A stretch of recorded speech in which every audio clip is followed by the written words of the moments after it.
Hello, everyone, and welcome to this third round. It is of the 2021 RACE9 Nascar series. My name is Konstantin Grimminger, and I'll take you around today as an expert on the stream. And the main job will be done by Ian O'Leary. Thanks, Stan. I'm delighted to be back. Unfortunately, I couldn't attend the Auto Club race, but I'm very excited to be back. And it's our first road course race of the NASCAR season as well, as there's a bit of a crash going off pit lane already. Not the last crash I suspect we'll be seeing here tonight, because as you already know, I haven't actually driven these cars, but as you well know, these cars are very difficult to handle around what is a very difficult circuit as well. So we're bound to see a few people come unstuck at a few different portions or a few different places throughout the day. But I'm nevertheless looking forward to it very much. Yeah, as you said, I just drove these cars a little bit today, having some fun, trying some things, and I was racing last time around at Auto Club Speedway. It's going to be a very interesting race, 28 laps if I remember correctly, of good racing action around COTA, of course. Handy cars, quite a handful, especially in terms of the tire performance, but we'll surely see the drivers do their very best to strategize that completely right and give us a good show.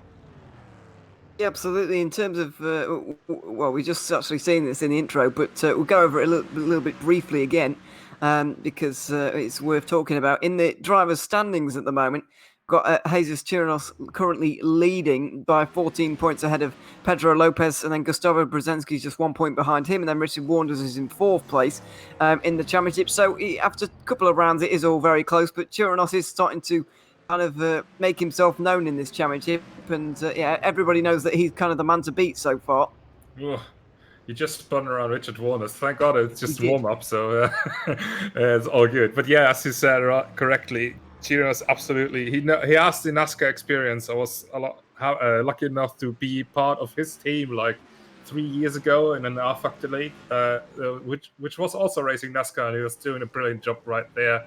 And slightly different environment here in Automobilista, but he surely shows again what he's capable of. And as we see, number 13, Gabriel Peckley, just spin in front of Chirinos, but luckily, as I said, just warm up.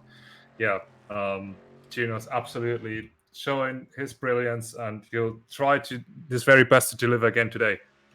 He's the only person actually who's managed to get on the podium in the first two races, in both of the first two races of the season so far. All of the others managed to do it in one and not the other. It's got off to a very good start this season, but it's completely different driving on a road course, as you might be able to imagine, than it is driving on an oval. Just over 2 minutes in warm-up to go right now. It was the third round of the season and the first of 4 rounds where we will be out on a road course. We've got the Charlotte Roval for round 5, we've got Watkins Glen for round 9, and we've got the round after that Third from last round, number 10, is the Daytona road course. So a fair amount of road course driving this season.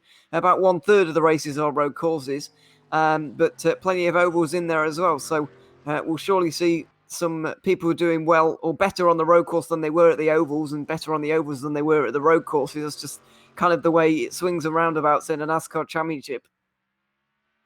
I just noted, small fact aside, as we have him on screen right now, number 25 isn't actually sporting number 25 in the entry list. I have to check which car that is because I was curious. Didn't see number 25 Ford before. That actually belongs to Blue Dragons Esports. Gabriel Toralbo, who's been racing at the first race for sure. But that's a Chevrolet, and we just look at number 25 running a Ford. That is Andre Leite, who's actually running number 4 in the official entry list.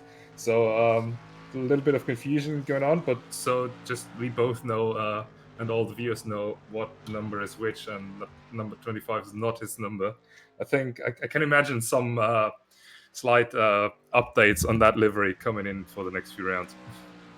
It's a little bit confusing getting all these liveries sorted out and which numbers belongs to who, and so on.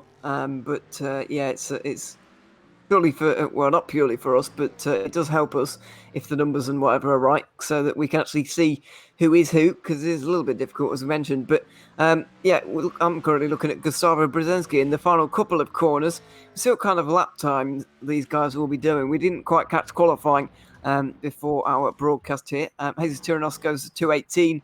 Brzezinski is going to have to go all the way to the actual line, so it looks like it's going to be a very similar one for him. So 2:18-ish. Between 2:15, 2:20 in terms of these lap times, and 28 laps around it. It looks like it might be about an hour and 10 in this race. I think that the aim was to have this race as an hour long, actually, but it looks like it's going to be a little bit longer than that, although not quite as long as Daytona was. I don't think the race at Fontana was quite as long as the one at Daytona either. So a little bit shorter than Daytona, but maybe a little bit longer than what they had planned. Yeah, absolutely. 2 minutes, I think the best time was posted by Gustavo Brzezinski, who we just see on screen right now, number 97 in a Ford Mustang Bravo racing car. As we jump into the race, right, that means we just see the actual order, and let's focus on that first. It looks like Sven Gilhode has taken the pole position for FRA Sim Racing there, and a good lap from him in qualifying has put him in the first space on the grid. Following on from him, we have Jesus Tyrannos, championship leader, in second place ahead of Andre Leite for OS front row. Gabriel Peachley is in fourth position ahead of Antonio Asayes. Then we've got Joe Gustatus, who came second at Daytona. In sixth place, ahead of Pablo Lopez and Matheus Gomez, who is in eighth for Bravo Project. Manuel Alvarez is in ninth ahead of Carlos Frau, rounding out the top 10. Then Alejandro Gonzalez is 11th ahead of Gustavo Brzezinski, down all the way in 12th. Richard Wanders, Daytona winner, down in 13th ahead of Yurko, which is in 14th. Victor Angel is in 15th position, and that rounds off the grid. So 14 cars on it, and a little bit of a surprise to see Brzezinski so far down. I wonder if he actually did indeed set a lap in that one, because he seems an awfully long way back. And he just rolled off his grid position. I don't know if that was intentional, but the leaders have already gone up. So the field is moving. Of course, we're starting behind the safety car. It's a flying start in NASCAR, as doing a standing start would be quite something in these cars. But anyways, yeah, you said you mentioned Gustavo Brzezinski's performance. Quite unusual from him. He's claimed pole position last weekend as well in IndyCar around St. Petersburg Street Circuit, and leaves you wonder what he's going to do about his pace. As I was about to say beforehand, he did the fastest time in practice overall with a 2:15, quite a long way ahead of the next driver. I think it was a 2:16. So we'll see how he's going to wrap up the field from behind. Yeah, absolutely. Going to be interesting to see how he can make his way through the order. But just an update as well. So 28 laps in this one. We're getting to the kind of the tyre wear, which is going to be a main talking point throughout this race so far. And we might be able to get to that just before we get to the start, because it's a long formation lap here. But we are not going to have any full course yellows in this one. No cautions around this circuit. I don't know if that's a road course thing or if that's just a decision made for this round or what's the deal with that particular equation. But no four-course yellows today. So that is going to affect the racing just a little bit. We're going to have a green race for the whole 28 laps. Nevertheless, that means we're going to have mistakes are crucial. If you do spin, for example, usually at a full course yellow, you just are able to catch up with the next yellow surely coming out, even if it's in like 20 laps or so. If you spin here today around the road circuit, it's going to hurt you quite a lot. Not only on tires, but also on race position and so on. Despite the fact this is only a 28-lap race, we could be expecting up to 3 stops today, maybe even more than that, because, as you know, the tyre wear is really, really bad around here. Tyre overheating as well. Actually, it's not the tyre wear that's a problem. Tyre overheating, like in the first incarnation of these, like the testing up coming up to. Oh, Cheerio spins it, but he'll be able to reclaim his position. As Gilhood has to back up the whole field now. Tire heat is the main issue around here, and in the first version, which was just patched yesterday, tire temperatures were so bad that cars went up to 8 seconds slower per lap. So as Shiras reclaims his position in P2 on the upcoming inside around the first on the main straight, of course. So yes, as you said, tire wear is a thing, and strategy will be important. Driver said before it was patched, a 6-stop race would be beneficial. Hopefully, we will not see that today, but still, managing the tires is surely the main thing you have to get right. Yeah, absolutely. 6 stops would mean like 4 lap stints or something like that. So we'll get a very early view in about 5 laps time as to what kind of strategies these guys are indeed going to go for, because it is going to be a race governed a little bit by tyre wear and tyre overheating. Well, these guys coming through the final corner then. Sven Gilhard now is in control of the field. The pace car has pulled off and we're ready to go racing at the Circuit of the Americas. Backs up the field right now, does our GT4 champion, and he's going to release them all when he pleases. Over the line they go, and we are racing in Texas. It looks like Gilhard has got a good start and a fantastic one on the outside line there from Lopez, who's all the way on the outside line, 3 wide, but Gilhard takes the lead around turn number 1. A very clean stop him. Gabriel Peachley gets into 2nd place ahead of Chirinos. Then we've got Leite in 4th. Gomez gets himself up to 5th. He's side by side with Assayas at the moment, as Richard Warners goes a little bit wide, trying to make up some positions. He's up to 10th off the start. It looks like a fairly clean one from everybody, though. Only one person going across the tarmac on the right-hand side there as they go through the S's. That was Pablo Lopez. But most of the guys up front having a very clean start indeed. That was just a collision between Leite and number 12. That must be Mateus Gomez, driver from Brazil. But looks like they both can continue unhurt. And then there's a spin in the background. That is one of the Camrys. It's Alejandro Gonzalez from Spain and Victor Angel, I think it is. Sorry for making a mess of names already. Oh, what's happening? Around goes Peachley as well. Just hit by Andre Leite, and RSIS goes into the back of them as well. Leite goes around again, and goodness me, that is very, very messy down there at the hairpin, which is turn 11. Lots of guys having to scatter to just avoid that one. And there's going to be a big mess going down into turn 12 as well, I would imagine, as Manuel Alvarez has to go on the defensive from Gustavo Brzezinski, but he's gone so deep under brakes, he's actually made a position there on the number 12 car of Gomez, who's been pushed out just a little bit wide by Brzezinski. So it's all going on now in the mid-pack with Peachley getting spun around. So Peachley and Leite both being well out of position now, and they're going to try and make their way through the field as this race continues on. Or lock up into that very tight corner from homeboy Joe Gastides. Not exactly homeboy, but the sole American in the field, racing on the virtual American soil, of course. And he's in what is it? Just lost count, actually. It's P4, and Richard Warners already, with all the chaos that has happened, has made it up to P3. That's a sensational lap one for him. Yeah, he's really made a very, very good start in all of that and getting up to third position. Chirinos, though, is not too far behind Sven Giojo. These two seem to be very, very close indeed on pace. Further back, let's see where the next battles are going to come from. Manuel Alvarez maybe down the inside of Joe Gustatis into turn number one. The FRA Sim Racing car going very, very wide to give the 38 some space in all of that one, but not quite a move being made for the moment. SAS and Pablo Lopez go side by side through turn two right now, and SAS comes out on top in that one. Lots of different battles going on up and down the order. Absolutely good move from Isaias around the outside in these cars is very tricky, especially in that corner. There's a bump in the middle of the corner, which makes you go wide. But good spatial awareness from Lopez, and Gomez very slow as losing another position. We just saw on the replay what happened to Peckley in the hairpin. Was got spun around by the number 4 machine. And then just a little bit of miscommunication, making them block the road completely. And basically, as you said, everyone scattered.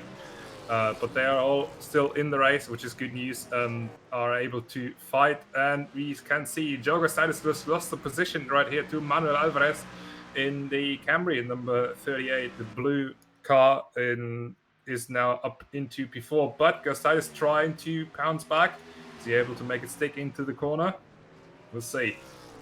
It looks like they're both very deep under brakes, but Alvarez might have just overshot that one. Oh, speaking of overshooting, Richard Wanders straight off the road down there at turn 12, and this becomes the battle. A lot of people going off the road down there at turn 12. A very, very difficult braking zone indeed to get right. Wanders is out in 7th place there. Further back, Carlos Frau has actually benefited from a few people going wide because he's up to 9th place now, ahead of Gomez, who's really not had a very good start to this race at all. He's been falling a little bit like a stone in this one. Gustavo Brzezinski now on the outside of Joe Gustatis, trying to get through him, the long right-hander, but it's very, very difficult to hold your own car through there. Never mind overtake another. He's going to go down the inside at the penultimate corner, though. Slides the car in, blocks Gustatis on the cutback line, and that was a very, very good move from the Brazilian.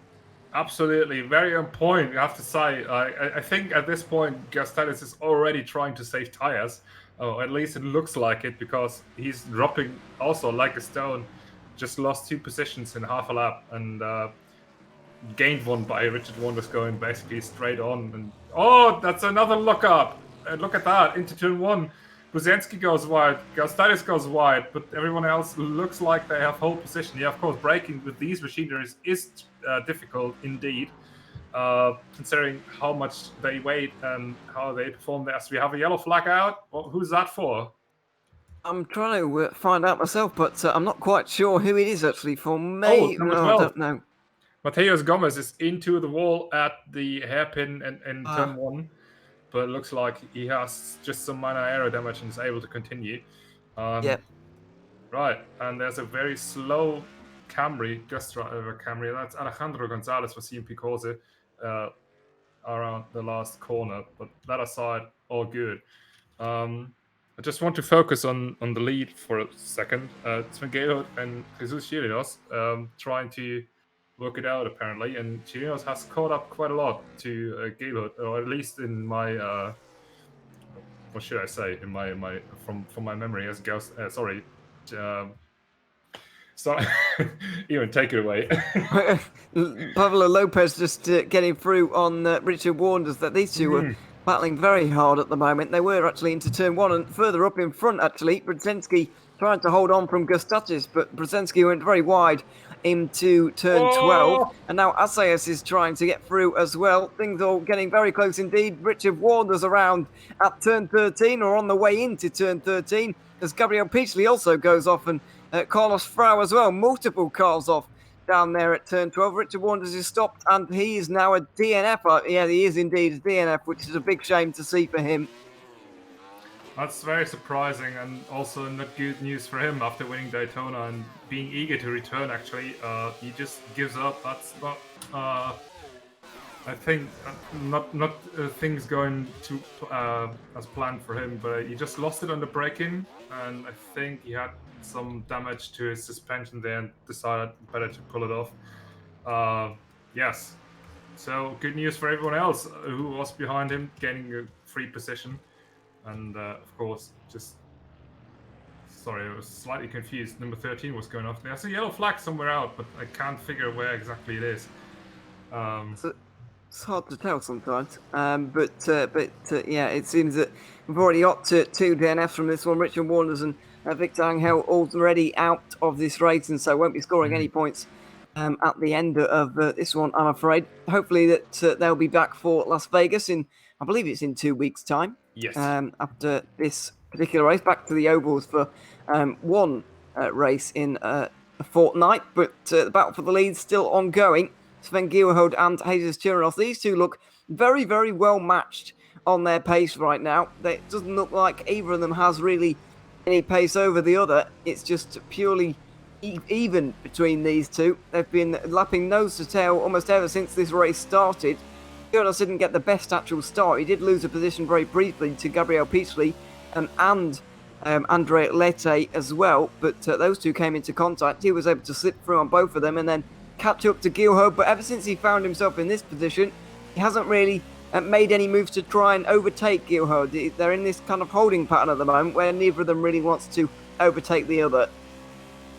Right, so Gaylord using a GeForce G29, Logitech GeForce G29, that's the right wheel description, while Jesus Chirinos himself from Venezuela is on a gamepad, and I can say the tire we're coming into play already at some point.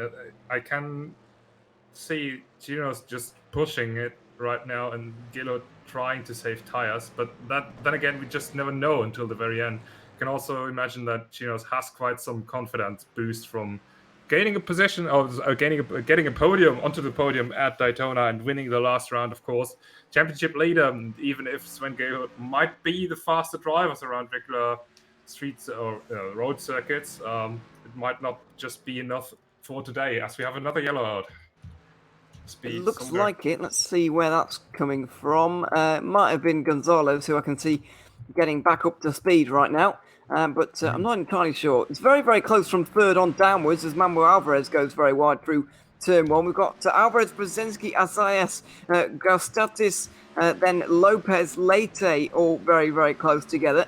All covered by about 8 seconds. Those about 6 cars all in full view of each other. So those guys are going to be battling very, very closely indeed, as are the leaders. So it's a little bit difficult to know where to look at the moment because we've got two very, very close battling packs right now.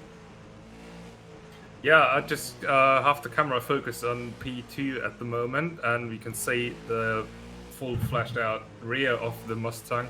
Too fast for you, it says on the number plate for Sven Gierhode, but that's certainly not the case for Jesus Chirinos, who's able to keep the car just inside ahead of him, and he's surely trying to make a move at some point. Has to, basically, to extend his championship lead even further. Yeah, Andre Lete has just recently got through on Pablo Lopez, so he's into 7th place now, and it actually went wide into the hairpin.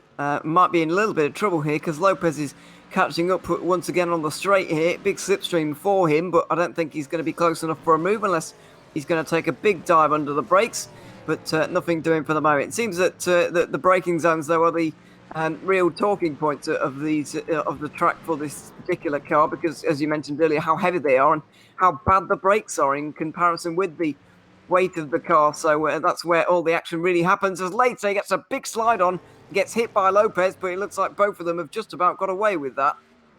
Just skipped away, so we just missed that. Sorry about that. And I also realized we've been stuck in the replay for the last 4 laps. Sorry about that as well, but we are now back with the live action. Things happen, in broadcasts, and here we are. Looks like Light is actually catching up to Gustatis just ahead, to me at least. Good action going on in the mid pack at least, and also of course at the very top, as you said. I think there's a move coming up for P3. Alvarez currently defending in one of the very few Camrys. I think it's the sole Camry remaining on the track. Number 38 just ahead in the blue car, trying to defend from yet another Mustang. Yeah, it's another Mustang because there's a lot of them around here. Andre Letha's recently got through on Joe Gustatis. I think that happened at turn number 1. And ever since his spin down there at turn 11, the hairpin leading onto the back straight, where he spun around Gabriel Peachley and then they both went for a spin in the end. He's been making some good progress, getting himself back up the order now, and he's not too far away from Antonio Asayas, who is in full view at the moment and who is very, very close to being overtaken actually by Leite right now. Peckley just retired. I think he locked up into turn 1 as well. Quite a lot of retirements already, which is a big shame because points are up for grabs for everyone who just makes it through the end. But I can't imagine. Yeah, he just locked up and said, "No, I'm just done for today." Big shame, especially after having being into P2 for a moment at the start. But we just look at the live action. There's Leite trying to make a move onto not number 25. Antonio Isaias just ahead. I think are these good? Oh, Leite, sorry, and Isaias with a very big lockup, and Leite just slips through, and Gustatis just looked at it and said, "No, you guys fight it out, and I'll rejoin you in a moment." Yeah, very, very wide there from Leite, and almost gifted the position. From Asayas, and gifted the position to Leite pretty much in that one. So not much of a move really had to be made, but Asayas now really in trouble. He seems to be understeering an awful lot around here as these guys are coming round to complete lap 6. And on lap 7, we may well see the first pit stops of the race. If we're going to get a 3-stop race in this, then it may well be pit stop time. Although I thought that Isaias is into the pit lane now, so we do have our first pit stop of the race, and it's on lap 6 here. So maybe even maybe even 4 stops. If people are really, really struggling, then you can go for 4 stops in this one. But it's not particularly advised because you'll be spending so much time in the pit lane that I don't think it will be worth it in the end. But obviously, we'll wait to find out. Gustatis goes very, very wide, giving Pablo Lopez a lot of room there, but they battle side by side off the corner, and the American continues on in 6th place now. Yes, about the pit stops, it's very odd choice. 6 at the end of the 6th lap, or perhaps beginning of the 7th lap. 7, 14, 28. Yeah, that makes the 3 stops or even 4 stop. It's still wide open at this point. And speaking about tire performance, I think. As I see Gustatis running a little bit wider than he wanted to. Speaking about tire performance, back to the lead group, Sven Gaylord has made up quite a huge gap to Jesus Chinos in 2nd. So I think that's quite a little bit, that's down to the tire performance for Chinos going down a little bit, perhaps paying the cost for being able to keep up with the Dutchman ahead at the beginning of the race. Yeah, absolutely. It does take a big strain on your tyres. Speaking of straining your tyres, Gustavo Brzezinski putting a big one on his right now, trying to go down the inside of Manuel Alvarez, but that's not come off just for the moment. Alvarez continues on in 3rd place. It's the battle for the last spot on the podium here between the Spaniard and the Brazilian. But nothing doing for the 97 just right now. He's got the inside line once again through the tight left-hander. But it's a long way round the outside at the next right. Very, very close. The two make contact on the way in. They're just tiptoeing on the throttle. As they come into big contact now. Gustavo Brzezinski goes well out wide. It's going to cost them both a heap of time. And they may well both be into the pit lane. Guhud and Chirinos carry on. Alvarez and Brzezinski both go massively wide. And it looks like they both carry on as well. So maybe these guys are opting for a 2-stop, maybe even a 1-stop if they're feeling brave today. Yeah, still good fighting for these two to, as you said, carry out in between each other. And we saw some good action going on. And it also shows that overtaking is possible here at COTA, as we see another Toyota Camry, should be. Was I saying Chevrolet Camry before? Oh, sorry about that. It's Chevrolet Camaro ZL1, of course. Anyways, we just saw that in the background into the pits as Brzezinski once again completely goes over the blue part of the track. I'm quite sure race control will not be too happy about it and have a saying or two about that after the race, of course.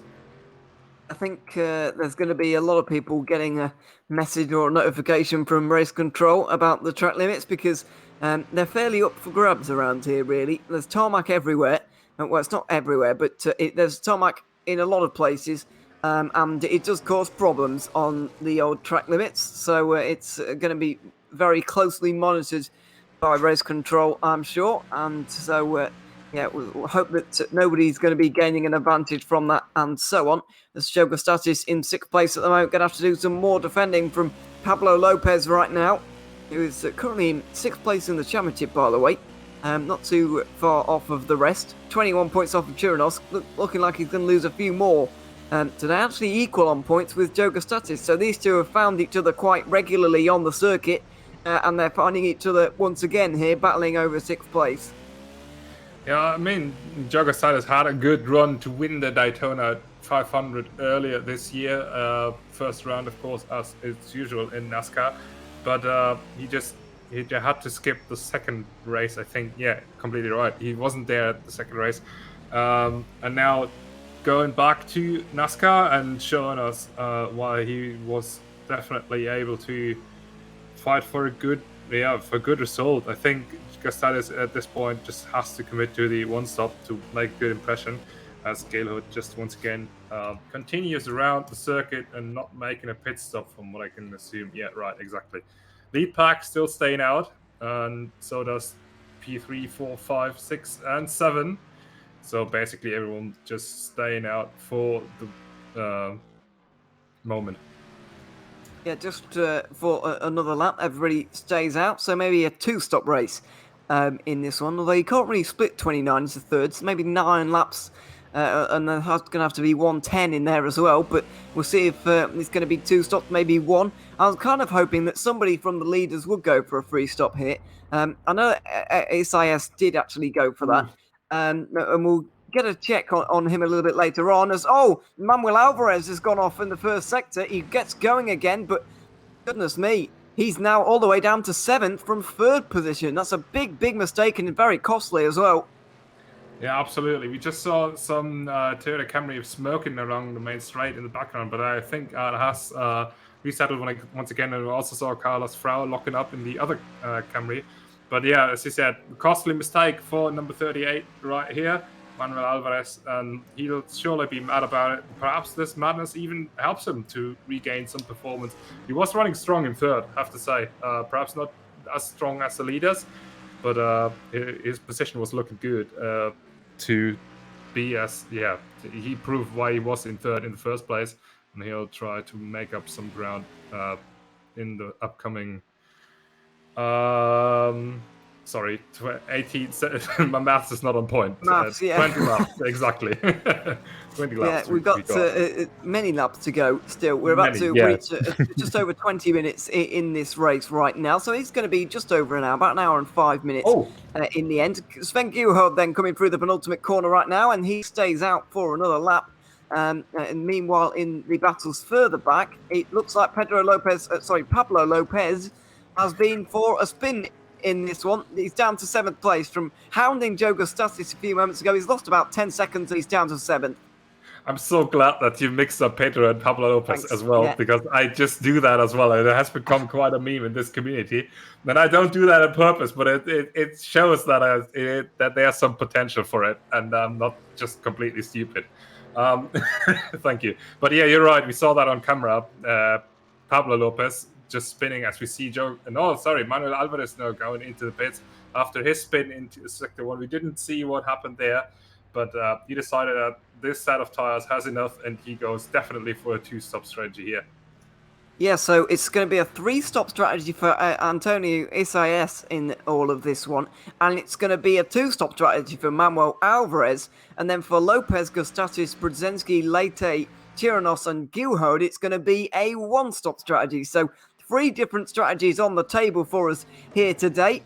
And Isais has managed to get himself very much in front of Alvarez as he goes very wide into turn number 1, and clearly pushing hard on those newer tyres.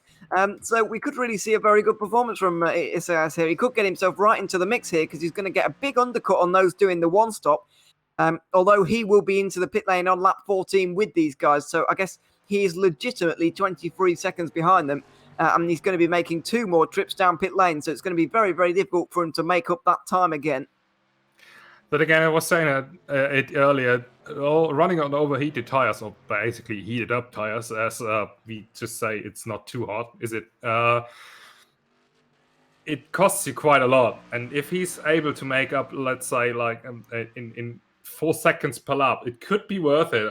It's quite a lot compared to a pit stop. But then again, pit stops here aren't as costly as they are on an oval, where you basically just go 1 or 2 laps down. Here you stay on the lead lap, do your thing, don't speed in the pit lane, and try to keep it all together for a very good run on fresh tires. Yeah, absolutely. As Sven Guho carries on again, Jesus Chirinos is into the pit lane. Now, this is very, very interesting. After 10 laps, he's decided to go for the 2-stop. And let's not forget, if you're doing a 2-stop, you're going to have to do 2 9-lap stints and 1 10-lap. Well, he's got his 10-lap stint out of the way straight away now. Is he going to pull anybody else onto pit lane? Yes, he is, because Andre Leite goes into the pit lane. So does Gustavo Brzezinski.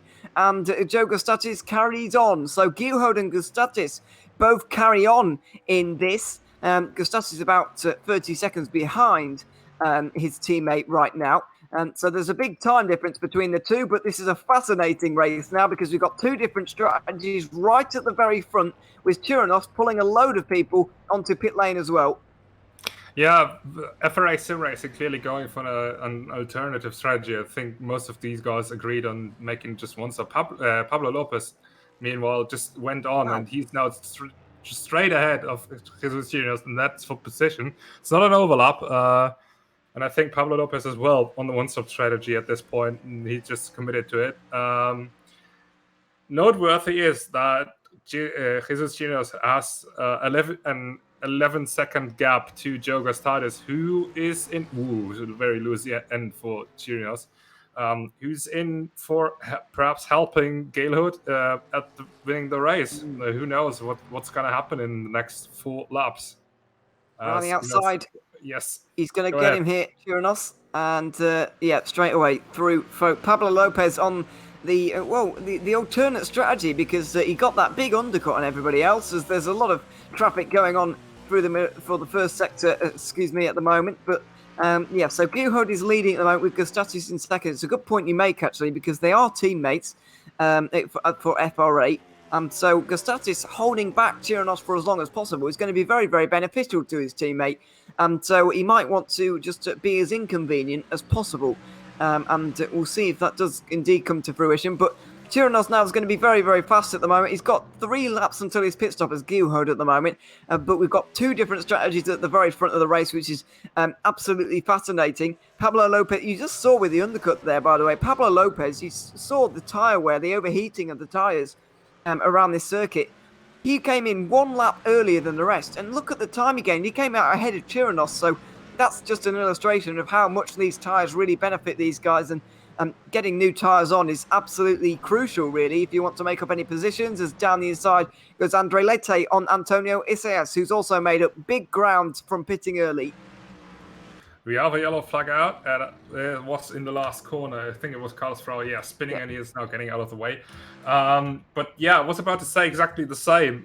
We also saw when Chirinos did the move on Lopez, that how much, we can see it on the straight now, as Chirinos basically just goes up the big hill right now, and it's about 4 seconds already, and that's just half a lap. That's the tire performance visualized, the difference in tire performance visualized right there for you, and it's absolutely impressive to see how much of a difference it actually makes. Same for, I think it was Leite in P5 overtaking Isaias, who's on the 3-stop strategy just a few corners ago. Yeah, absolutely. It's just fascinating at the moment to see all of these different strategies. The battle for 6th place is now very interesting because we've got SAS on the 3-stop with Manuel Alvarez and Gustavo Brzezinski both behind him. On the 2-stop, Alvarez now sneaks down the inside in the first sector. Bit of contact, but you're going to have to use the bumper if you want to get through here, and he's going to use it again as they go through the left-hander, trying to make his way through. Brzezinski dives down the inside. fills a bit of a hole that is left by Alvarez, and the two come into contact again. Not for the first time today. Those two have actually made a bit of side-to-side contact in this race, but in the end, no positional change from these three. A quite great battle, though, to see as Alvarez now gets down the inside of Isaias, and this time should be the time, and I think he's going to just about get through now. Isaias is going to have to settle for 7th, and I don't think he's going to be able to hold on to that for very much longer, because Gustavo Brzezinski is not very far behind, although the Brazilian's got a big slipstream on Manuel Alvarez, and now down the inside he goes. No, not quite for the moment. Brzezinski in 8th place. Oh, yeah, way too late on the brakes there from Manuel Alvarez. He's going to lose 2 positions in one. Brzezinski's going to get 2 positions in one here. Then he takes 6th place, although he goes too deep. And Antonio Isaias is somehow holding on to 6th. And that's absolutely vital for him as well, as he has to make, as we said before, 2 more pit stops. And they're going 3 wide onto the AstroTurf on the inside, but a little bit of paint exchange once again. But Isaias actually defending like crazy, or actually profiting from the mistakes of drivers around him. That's a very good battle to see on the track. And we saw that in the hairpin. Brzezinski tried to stick with Alvarez as he runs a little bit wide. Is Alvarez able to sneak through? Yes, and that means Isaias is out of the way on the different strategy. Brzezinski and Alvarez can fight it out for P6 on track once again. But yeah, yes, go ahead. Sorry, meanwhile, further up the order, Jesus Chirinos has got through on Joe Gustatis as there's contact between Pablo Lopez, Andre Leite, and maybe Carlos Frau as well, who was in that battle pack, as Manuel Alvarez gets down the side of Brzezinski. Brzezinski gives a bit of a shot to the rear of the Chevrolet there, and he's going to try and get down the inside again of the blue car, but not quite on this. He's all crossed up on the grass. He's going to have to go across the tarmac as well. So that's going to be a bit of a slap on the wrist as well, you might imagine. But yeah, lots of big moments happening in the last few moments, because Pablo Lopez now on older tyres, been overtaken by Andre Leite. And I don't think that's the first time that those two have come into contact today. Now Manuel Alvarez is going to try and get through on Lopez. He does indeed go around the outside of the left-hander. Brzezinski follows him straight through into 6th place. Oh, good move by Alvarez, and Brzezinski is able to profit exactly from that as well. And now, that's very late on the brakes from Lopez. He's running into the side of Brzezinski. He's not having none of it, and now backs out of it. He realized that he messed up slightly there. About the turn 1 incident, I think there was no contact from what I saw, and Frau just standing there, spinning on his very own just before that group. But yeah, here we go. Lopez losing 3 positions or even more in that one, just because of that one very mistake we saw into turn 1. Brzezinski gets down the inside of Manuel Alvarez again, and this battle continues for P5. These two just can't get away from each other right now. They have been not separated by anything for the entire race. As big shot to the back of the Mustang there, and Brzezinski goes very wide because of it. Now, these two are not going to be very happy with each other. You can tell that the tempers are starting to fray just a little bit. And they've been side by side through this corner before as well. Gustavo Brzezinski ended up on the grass, and this time he's going to take charge, and he's going to take P5, I believe, although he's going to have to take a shallow line to the penultimate corner and try and hold on. Manuel Alvarez sends it down the inside into the final corner. Does he? Yes, he does, just about. And he's going to get the place again. A fantastic battle between these two. And they still cannot be separated. It was very fair as well. Alvarez just locked up the front and run into the back, and then after that of Brzezinski ahead. But after that, he realized Brzezinski now into the inside at the hairpin. Is he able to make it stick? No, Alvarez just hangs on for 5th at the moment. But Alvarez realized that what he has done and just backed out of the move, taking a very tight inside line and say, "Hey man, I messed up. Go ahead." And so very fair between these two. Very, very. Perhaps unfair on track limits, but who seriously, they deliver such a good show. I say go ahead and do your thing. Yeah, absolutely. They are putting on a great show for us just at the moment. Further up towards the front, Joe Gustatis is being caught now by Andre Leite, who's trying to make a move for 3rd, and he's going to make it straight away down the inside. You have to presume that the American's going to be in at the end of this lap, as Alvarez and Brzezinski are off the road again. Brzezinski's going to the outside line, but he's going to switch to the inside for the hairpin. Is he? He's going to... Oh, there's a big shot now. And Alvarez is going to go off into the grass and to the gravel. Those two are going to be separated finally, but Brzezinski very, very forceful down there at the hairpin to get through on Alvarez. Yeah, speaking about sportsmanship and keeping it fair, perhaps just one of them said, hey, I'm going to play it fair, and the other said, yeah, I'm going to leave it up to race control to decide how fair everything is. But still, as you said, these two are now separated, and let's quickly switch to P1, who is expected. Yeah, he's into the pits when Gaylord, the leader on his clear one-stop strategy, and he's just accelerating out of his pit stop position right now.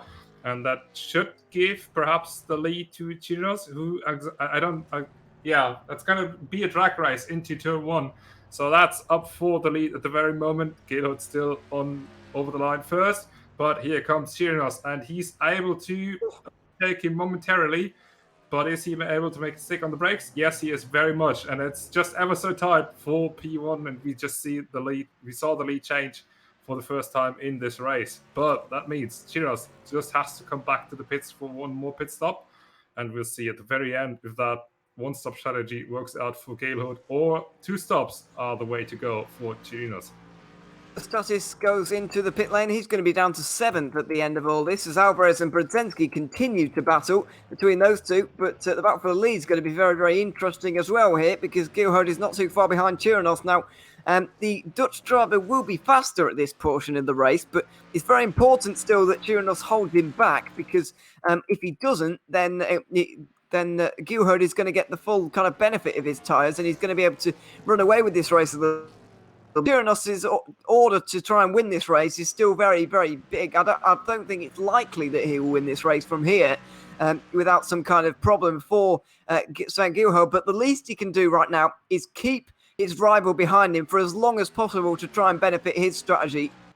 Yeah, good point. I completely forgot about that, to be honest. Of course, yeah, the sooner Gaylord is able to pass him, the sooner he is to profit from his fresh tires, as you said. So you're going to see how that works out for these two. And of course, that also puts the pressure on both of them, basically, as Gaylord still has to make the move. Yeah, absolutely. As speaking of making the move, Manuel Alvarez looking like he might do that right now, down into turn 12, although not quite yet. He stays behind just for the moment, although he might not have to do that much because Brzezinski is off the road again. Down there at turn 12. It's very difficult to get the braking right there, but around the outside for Alvarez, that'll be a very, very nice move if he was able to pull it off at turn 13. A bit of a slide for Brzezinski, a bit more contact, and now Alvarez uses the bumper again to try and get through, and he spins out Brzezinski. He's going to wait, though, using the gentleman's rule, I guess it's called, and getting through on Brzezinski. So it seems that these two are not particularly pleased with each other right now, but Alvarez at least gives the position back to Brzezinski and they'll fight again. Absolutely, they fight for another lap and they continue fighting. And what's really impressive, in my opinion, is that they, despite them fighting so hard, they are able to stay exactly where they are in P4 and 5 at the very moment. Down the side for Alvarez at the final corner once again. Brzezinski goes wide and almost lets the Spaniard actually have that one.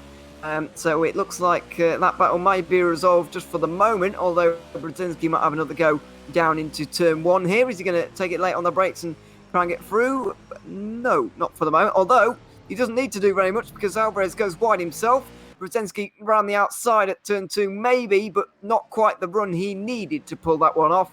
And he stays behind for now, although having a look into turn 3, nothing doing just for the moment. Those two follow each other as they go through the S's, and very, very close, but Brzezinski just coming unstuck there and not able to find a way through. Absolutely, yeah. You said a good move from them, from Brzezinski. You can see him that he's so much faster in these in the SS section, or basically everything that has corners. While Alvarez seems to be a little bit quicker in the faster sectors. So it's a very interesting one. You can see Alvarez just pulling away a little bit, but it's funny to see Alvarez just locking up. And I was just about to say exactly that. It looks like that's another contact. Alvarez into the grass once again. He saw that a lap ago, and he's now into the same spot of grass once again as we have a yellow out. and that's Leiter spinning. I think he was into the wall at the. Yeah, he went so deep into the wall that the game actually registered him being on the other side of the track, so actually gave him the lead briefly. But he's just had an off there, and he's lost about 20 seconds. He was catching the two leaders actually quite rapidly, but in the end, he's gone off, and that's going to really put paid to his race. Because now he's a long, long way back. He's looking pretty consolidated in third place, although he has got a fair amount of damage on the front of that Mustang at the moment. He should be okay to the end of the race and to get third, but he will be thinking what could have been as Brzezinski and Alvarez continue to battle.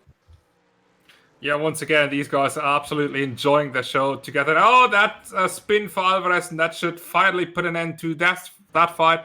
Alvarez, hopefully, he can make it out of the way until traffic arrives, which does at the very moment. But thank God, Alvarez just out of the way at the very last moment.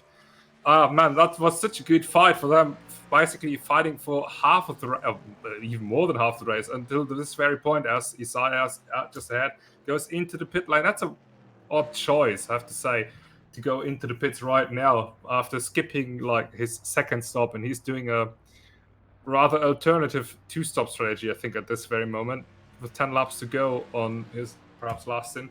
But yeah, Alvarez and Brzezinski now separated after some contact, and I don't think these guys would want to see each other on track again. No, probably not. And Sven Gilhode wants to put Jesus Chirinos in the rearview mirror at the moment. Might be able to do that as well as he goes down to the inside now of the championship leader. He's got the inside and he's got the pace actually on the back straight now because of a better exit out of turn 11. Into turn 12 they go. Chirinos braver on the brakes. He's going to hang it round the outside, but he goes too deep. And Sven Gilhode takes the lead of the race. And he may well take the lead for good at this point because Chirinos has one more pit stop to make. And then he's got to catch all the way back up to Gilhode again after that if he wants to try and win this one. It's a very, very tall order for him to be able to do that. And I don't think he's going to be able to manage it with only 11 laps to go. And again, as we said before, 2 laps more for Chirinos, so he now has to keep the gap as little or as small as possible. And then again, fresh tires for the C4's Racing for Mustang just behind. And we saw the tire difference, or the performance difference in the tires. It's quite a lot. And yeah, of course, Gilhode still has to push for now a bit more than 10 laps, which is about 10 laps at any moment's time as he goes over the line right now. 10 laps to go. And yeah, he still has to push because there's still a threat from behind, or a potential threat. If he does 1 or 2 big mistakes, overheats tires for example, spinning the car around, that could be all over for him. Yeah, Manuel Alvarez has recently spun the car around. I'm interested to see how his car's going to behave now. I think he is losing time quite a lot to Brzezinski. He's definitely losing time to Gustatis because the American has got some newer tyres. I think the battle's really going to be between whether it's going to be an FRA Sim Racing 1-2 or not. I don't think so, but they might be able to get 2 cars on the podium depending on the performance of guys like Andre Leite and Gustavo Brzezinski as well, who will both want to do very well indeed. But it looks like it's going to be a good day for Jesus Chirinos in the championship. He might extend his championship lead even further. Pedro Lopez is not here, I'm afraid, for this particular race, so he's going to be more than 14 points behind at the end of the day. Gustavo Brzezinski looks like he's going to lose points, so does Richard Warnders, who's not going to score any. Joe Gustatis might be able to gain 1 or 2, but really, I don't think he's going to be able to even manage that. So it's going to be a good day all in all for Chirinos, even though he's going to lose out as Manuel Alvarez, not having a good sector 1 there, had to go across the curbs a little bit. Yeah, absolutely. And his car switched on basically the switch onto the other side, the weight transfer from one side to the other. And yeah, he's definitely struggling with either his tires or some even harder harsher damage, which we can't see. Of course, that's good news, as you said, for FRA Sim Racing and Joe Gustatis especially. But then again, just 1 more lap that Alvarez has to hang on, or even just at the end of this lap, he can go to the pits, get his repairs done, and then be back up to performance once again. But yeah, definitely not a good time, and Alvarez certainly doesn't enjoy that at this very moment after having such a strong, good fight at the very beginning of the race. But yeah, that's racing. contact, and it could be all over, as Alves certainly goes in too deep and should give the position to Gaustatis.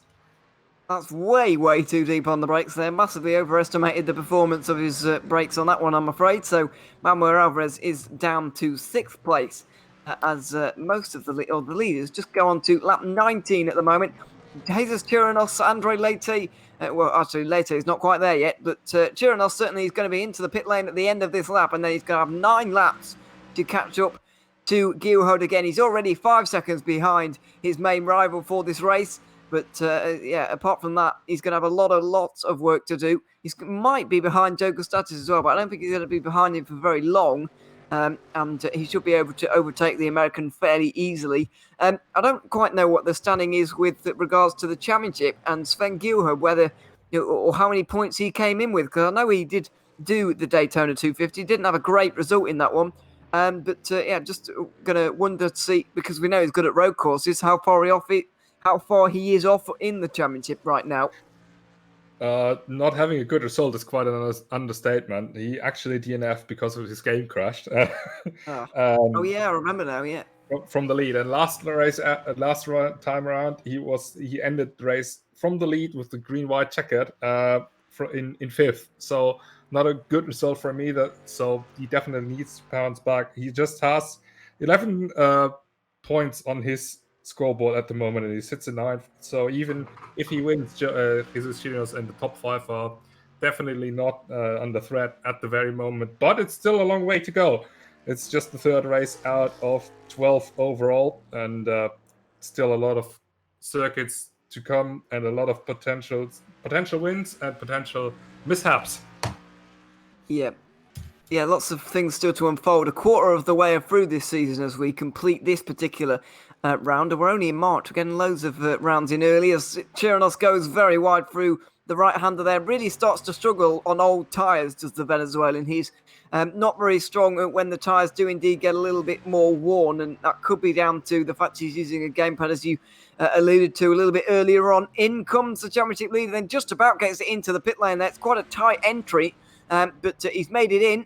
And now we're going to see how quick the pit stop is. How far behind Sven Gilhard is he going to be after all of this? That is the big question at this point. He might even be behind Joe Gustatis when he comes out of the pit lane after his pit stop. He just turns the car to the right now and goes getting out of his pit box.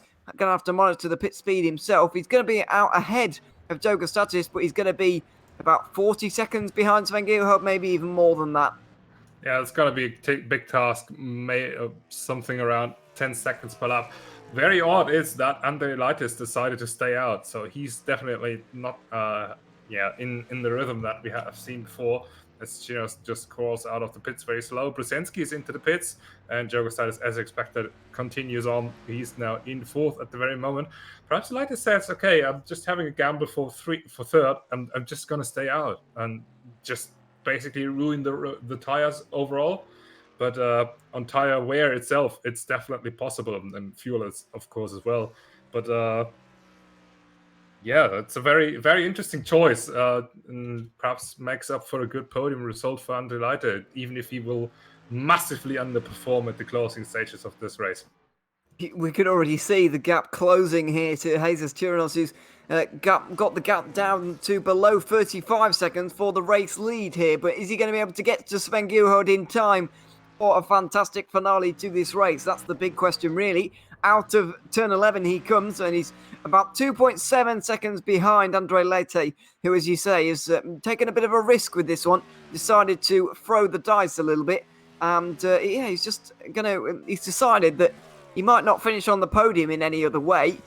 So staying out there is possible if he can keep the tyre temperatures in check. But let's not forget, he had that wild moment down here at turn 12 a couple of laps ago where he went way too deep on the brakes and had to reverse out of the barriers and get himself going again. So I can't imagine that will have helped his tyre temperatures too much. And I would be surprised if he isn't struggling, really. Yeah, absolutely. But then again, if you take it a little bit more careful around like for half a lap or so, it's actually okay-ish. It's not, of course, it's not perfect in any meaning or in any way, but it is manageable. And I think he has just done exactly that and decided to say, "Oh yeah, is he coming into the pits now? Oh, that's an odd one. Okay." Just going for a little bit newer tyres maybe at the end of the race. Not entirely sure why he's decided to go for an extra lap, but deprived us of a little bit of excitement there for second place. So he's into the pit lane, and he may well be out behind. Well, actually, we'll see where he comes out in relation to all of these guys. But Gustavo Brzezinski now is on the back of Antonio Acias, and Acias might be staying out here right until the very end of the race. So we'll see if he does indeed. But at the moment, defending from Brzezinski, who is about 13 seconds in front of his nemesis, Manuel Alvarez. Leite goes out of the pit lane now as Joe Gustatis getting onto the podium, as I suspected he would. Pablo Lopez stays out as well, and he gets up to fourth place. So Andre Leite is going to have a lot of work to do to get back on the podium now. Absolutely, and we just saw that in not number 25, which is running the wrong number.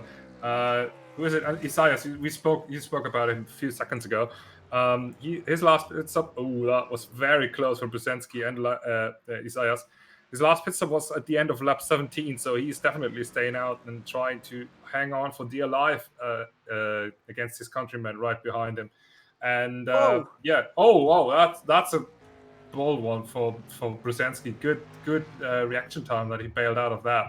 A little bit of love tap going on to the rear of the car in front of him, but everything stays as it is. And of course, Brzezinski not taking this one. Oh, another love tap going on. That's proper touring car racing we see right here. Gabriele Tacquini would love to see that. Right, still, as Isaias trying to hang on for another time, from another braking zone. But he goes deep now. And that should be the end of his defense against Brzezinski. But then again, long straight ahead and a lot of slipstream to be given by the number 97 Bravo Racing car just ahead, as these guys are basically now fighting for what is effectively sorry, I've lost the count. Which position is it?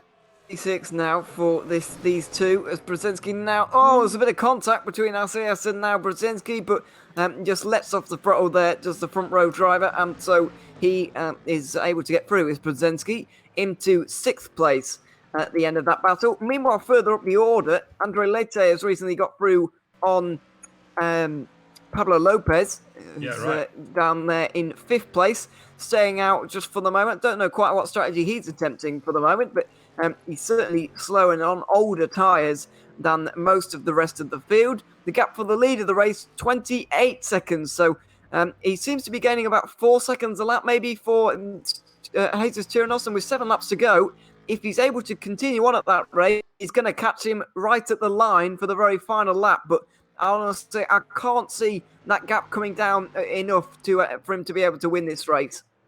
Yeah, same here. I think it's not enough. Shiraz must have caught like 5 seconds or even more per lap. Still, it is a good effort he's showing at this very moment, and Sven Gaylord, of course, in total control. If he's not messing up entirely, as he just went past a lap car right there, he should have that in the bag.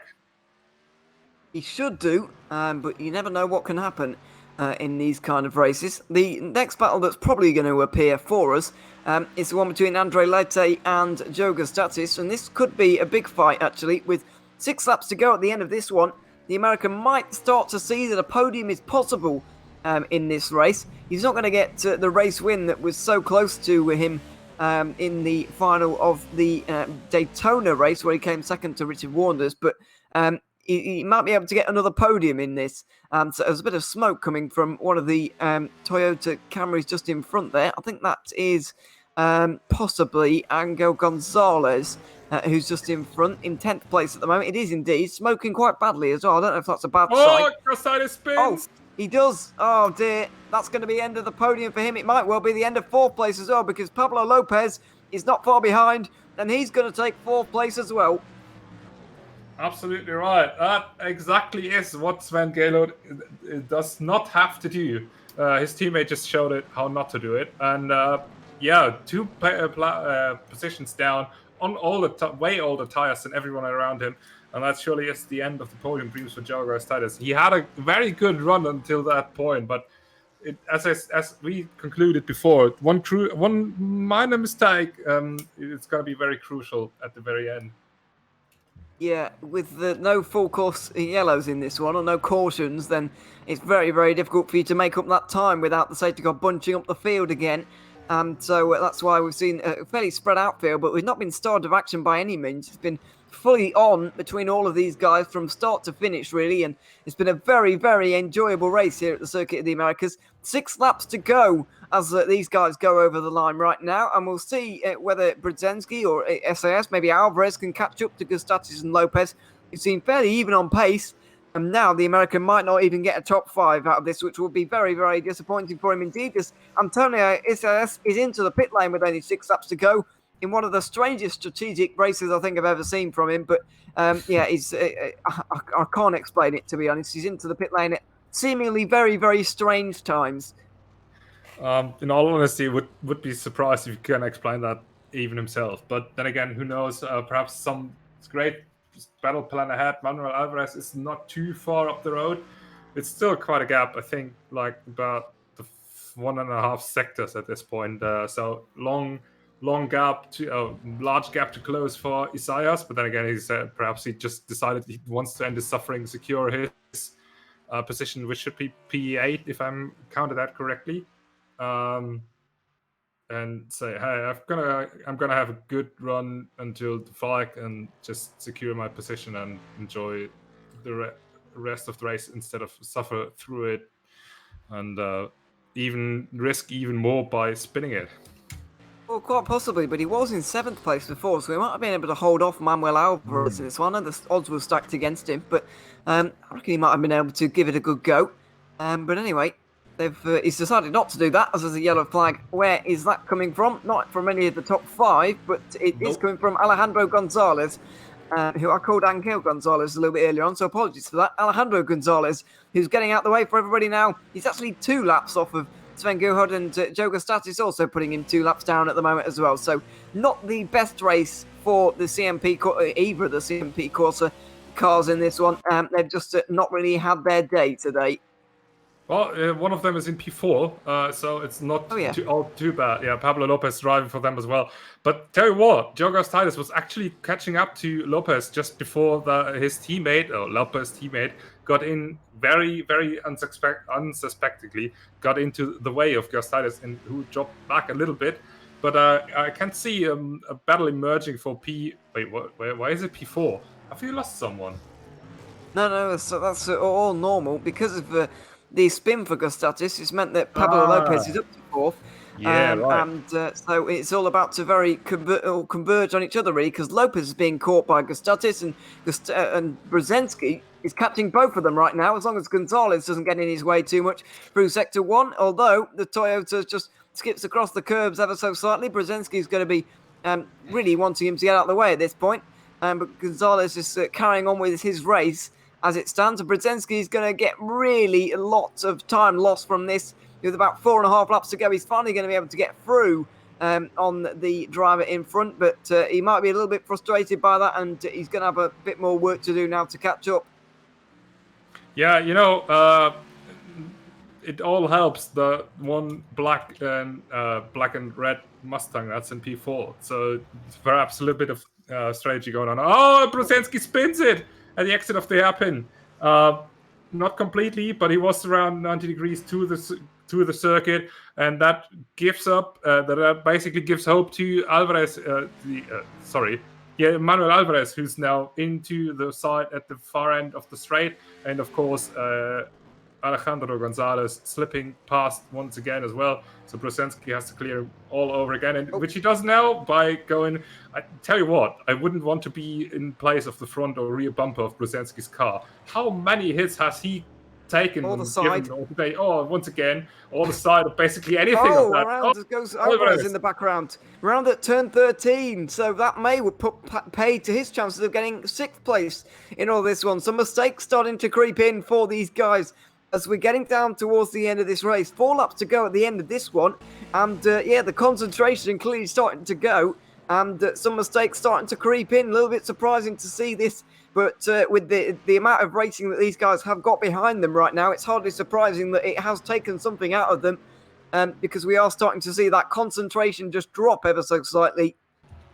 Yeah, also more risk being taken, of course. There are still positions to be given out, as we saw, as we just said. P4, 5, and 6 it was before, really bunching up together. Now it's just P4 and 5, and Brzezinski, of course, pushing ever so hard to catch back up to the guys in front, and then Alvarez basically, I think, doing the same. All it's just concentration going down.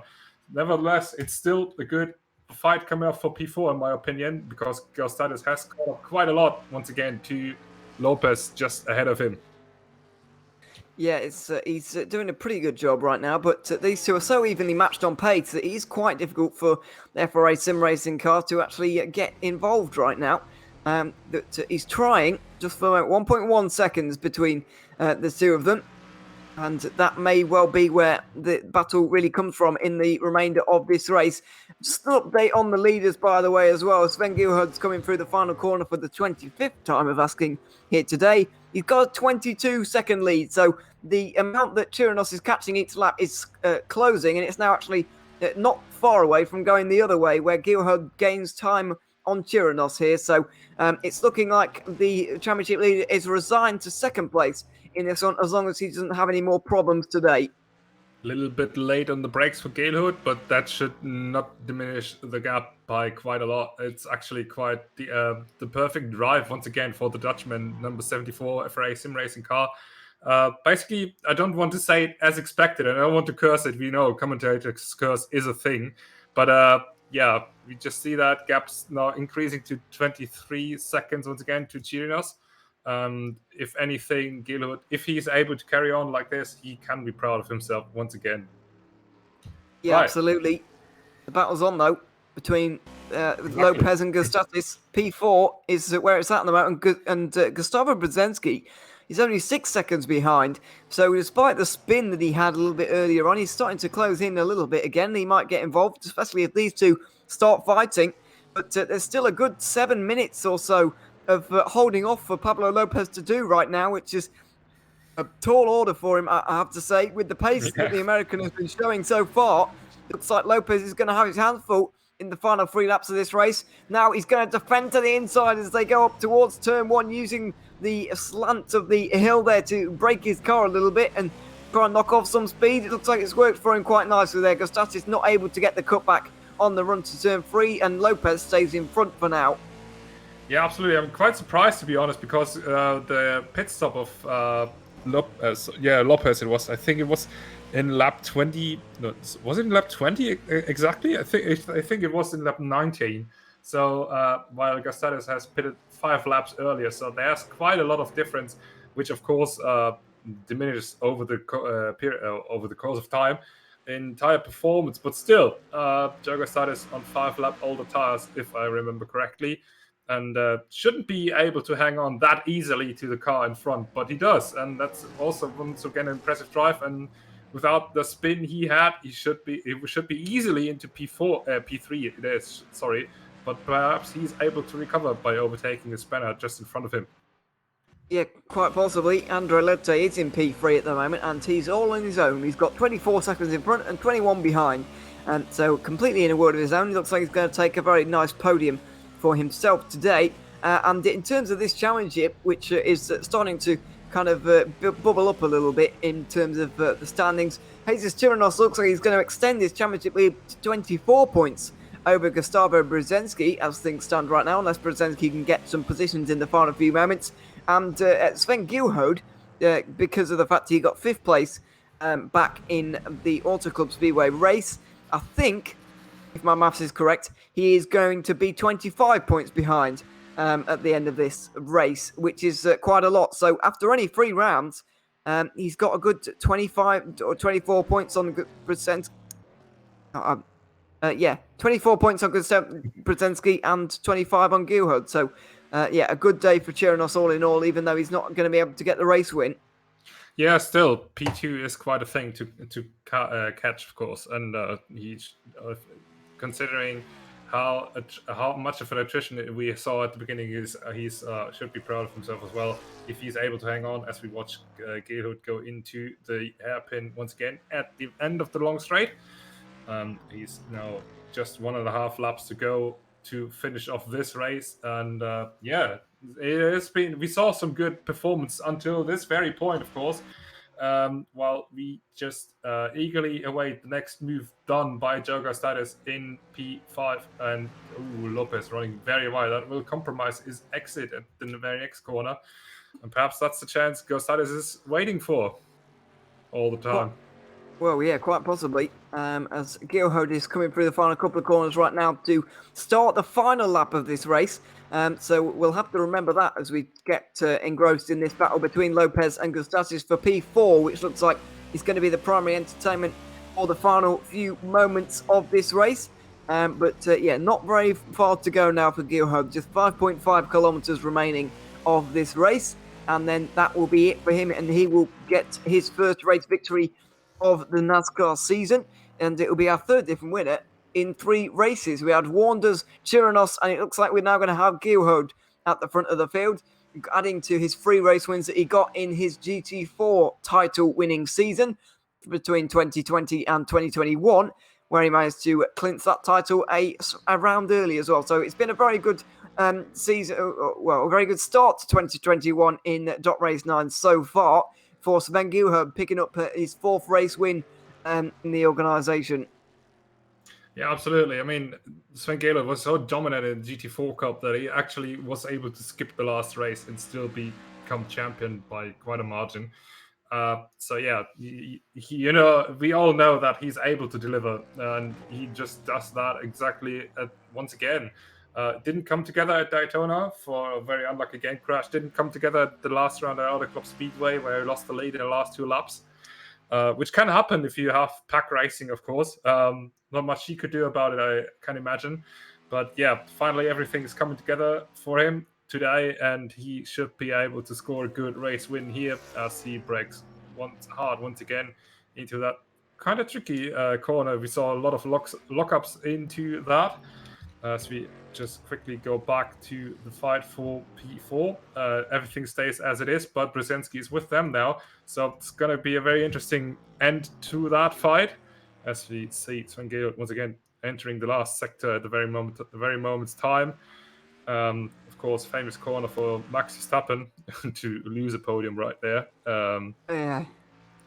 But no chance of positions lost for Sven Geelhood. He is entering the last 2 corners at this moment.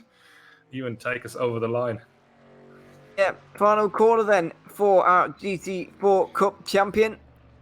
Arguably taking a bid here to become NASCAR champion as well. He's going to take the first step towards that here today as Sven Geelhood comes over the line to win in Texas for the Circuit of the Americas road course race. The 3rd round of the RACE9 NASCAR Championship goes to Sven Geelhood, and we have 3 different winners in the first 3 rounds of this championship. And what an entertaining race it was indeed.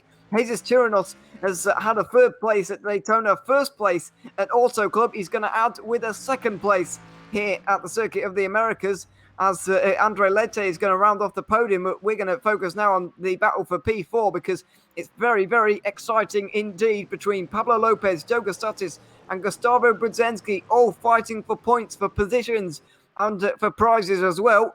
All these guys on 3 different types of strategies as well. Lopez is a little bit out of sync with everybody else, taking a little bit of a stranger route to the flag, but it looks like it's been pretty successful. Gustatis gets a big slide on, coming out of the tight left-hander as they go into the long right-hander that is after the tight left. It looks like Lopez is going to just about hang on to this if he can keep it clean throughout the final couple of corners. Goes a little bit defensive into the penultimate corner, but doesn't seem like he has too much control of his car. Gustatis, trying to get down the inside to the final corner, but he can't quite do it on the run to the line. Lopez looks like he's got a good enough exit, and it looks like he's going to hold on to P4 in this one. Gustatis is going to finish P5 and then Brzezinski in P6. Good fight between those 3 to the line. Right, and we can see now Manuel Alvarez finishing off in P7. I think he will not be too happy about his result, as he once again slides it over the line a little bit. Isaias, with his very odd choice of pit stops, finishing in P8 ahead of Carlos Frau, was already over the line, and Alejandro Gonzalez, who runs out the top 10. We have Mateus Gomez, who was in the race for a long time, but I think he DNF'd at the very end as well. In 11th, and we just see, where is it? I want to catch up. Yes, exactly. Sven Geelhoed burning some donuts into the tarmac round here at COTA, and let's see if we are able to get caught up to him with a little bit of an interview. Let's hope so, because it'd be good to hear from some of these guys after that race. As I mentioned a little bit earlier on, with the championship standings, which I believe are confirmed now. Gilhard came in with a 30-point deficit to Chirinos's, reduced it to 25. Brzezinski ends up losing another 10 to the 14-point deficit he had, so he's 24 points behind, and those two are the closest to the Venezuelans. So Chirinos looking in a very good place, actually, in terms of this championship. But as we mentioned, it is early, to say the very least. And so, yeah, we can hold off a little bit longer. We've got 9 races to go, next of which is coming up in 2 weeks' time at Las Vegas, where we're heading back to the ovals, a 1.5 mile oval there, and it's a little bit more normal than Auto Club Speedway in terms of the 1.5 mile race. So, yeah, looking forward to that oval in a couple of weeks' time. Right, and we got the race winner here today, Sven Geelhoed. Congratulations! What a drive, man! That if we ever saw some dominance, that was quite the show you delivered. Yeah, no, that was quite a good win, I guess. Right. About your strategy choice, you guys clearly went for a one-stop. Was there ever any other option after the last update, or did you just say, okay, I'm going to stick with it and try how that works out for me? Yeah, I've been kind of saving my tires the whole race, and I thought the one-stop would be the way to go, but at the end, I think the 2-stop would have been better, but I mean, I had the raw pace to still win, so yeah. Ian, you got any questions? I would just like to ask about the kind of handling of the car and so on, because NASCARs are not famous for their agility, let's say. And this is a very technical, twisty, and difficult circuit to drive. So, how was the car handling out there? How difficult was it to kind of manhandle it around? Yeah, the key to really keeping your tires alive is just basically just not to slide them, because then they'll raise in temperature a lot and they'll drop off immediately. So the key was to not slide your tires, and then, well, the only thing you would really have is understeer, and yeah. Easier said than done, of course. But yeah, I see what you mean. And one more thing as well from me before we let you go. You've had a difficult start to the season. I think it's fair to say 11 points so far, managing to get the win now. Do you have any aspirations to get the championship in this, or are you just going for taking it race by race and just kind of seeing how it goes? I'm not really focusing on this series, but I think, I can maybe have a shot. But we'll see, race by race, I guess. Yeah, it is. It is still early. So yeah, we wish you good luck with the rest of the season. And first of all, a massive congratulations for tonight. Great win for you. So thanks for talking to us and congratulations. Yeah, thank you very much. Right, that was race winner Sven Geelhoed. We now just gonna drag in Jesus Chirinos. Jesus, who is the championship leader and remains in exactly that position. The only man to finish on podium in all of the 3 races we had so far. Good drive from you as well. Congratulations for finishing on P2 again. Have you ever had at any stage in this race the feeling that you can attack Sven just ahead? Well, Yes, thank you. I think I have the feeling to attack in the first stage of the race, but unfortunately for me, the tire wear was too big for me, so I couldn't manage the tire wear very well. So at the end, I have to do 2 stops to try to get to the end. But I think we could do 1 stop, so we can have a good shot at the end for the win of this race. You talk about the 2 stop that you went for in the end. Was that, or what was the plan going into the race? So what did you plan to do when you lined up on the starting grid today? When you saw yourself, right up there, what was how many stops did you intend to make? And first place, we tried to make 1 stop, but looking at the tire degradation was very big for us. We went into the two stop strategy to try to be more fast on the track and try to do an overcut or overspend, but unfortunately for us, didn't work out because after a few laps, the tires just died a bit. So the pace was dropping very quickly. So for us, it was impossible to try to another thing most that. I've got another question as well. You scored big points compared to your championship rivals today, and Sven Gelo just told us that he's not really focusing on the championship, and we got a quarter done of it already. What's your game plan to stay in the lead until the very end?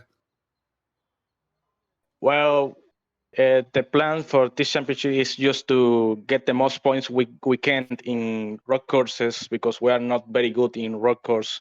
And in ovals, try to get the wins and be in the top 5 out those races because points are very important in this stage of the category. So we need to get the most of them to be in the lead and to be there in the end because at the end we have a very good racetrack as Homestead has a finale, so we need to get there the most possible points we can. So I think we need to get the most we can. Yeah, one more thing from me before we let you go. I won't take you back to the start of the race just a little bit because it was quite chaotic. You qualified second, but you ended up fourth after not very long at all. So talk us through the start and how that went for you. Well, at the beginning, I have very cold tires, and I just realized that my tires were the tires from qualifying. So I saw that I have to be more careful because cold tires, I mean, used tires, and even cold is very dangerous in the first lap. So I left those position go. I knew that I have the pace to bounce back, so I have just to be patient the first lap. Well, I saw a crash in front of me, so I took the opportunity to get back into P2 and then try to fight for the lead. Okay, I've got another question. You'd rather sound not too happy. Is that the right impression I got? Well, I think we had a very nice opportunity here to show out that we are in a good pace on road course. But unfortunately for us, it just was I don't know, part of my imagination or something because I have the feeling we could fight today, but after the first part of the race, I saw that feeling going and going and going off from me. So I think it's that at the end I feel a little bit disappointed. But it's not bad. I mean, P2, I got the points and we are doing well. So I think I have to be happy right now. Right. Okay. So I was right under the right impression, but still P2, as you said, good result. Congratulations to that once again, and surely you can enjoy your evening a little bit better, and we'll just let you go for now. You got anything? Thank you That's for all you from me all. as well. Congratulations, and that's all I've got to say. Thank you. Cool. Have a good night. Thank you. Okay, and we're gonna drag in the last one, Andre Leite, for the first time on the podium from Brazil. Congratulations to you as well. How do you feel? Yeah, thanks guys. Thanks for the race, for the category. I mean, I missed the last NASCAR categories on AMS, so yeah, I feel happy because in the first lap, going downhill to enter the backstretch, I broke and I was closing in on Jesus, and I turned inside to avoid him, and I collected Gabriel, and I spun him, and I waited to get in the position back, and then I just started to get the pace back, and I was passing the guys, and yeah, it was a fun, busy race, but I'm glad, I'm happy, and P3, I think it was the best I could do. Jesus was too fast, and Sven, I don't have to say that he's an alien because he's. And yeah, I'm pretty happy, and uh, I think I can do better on the championship with this result now, and let's go to the ovals because I love turn left.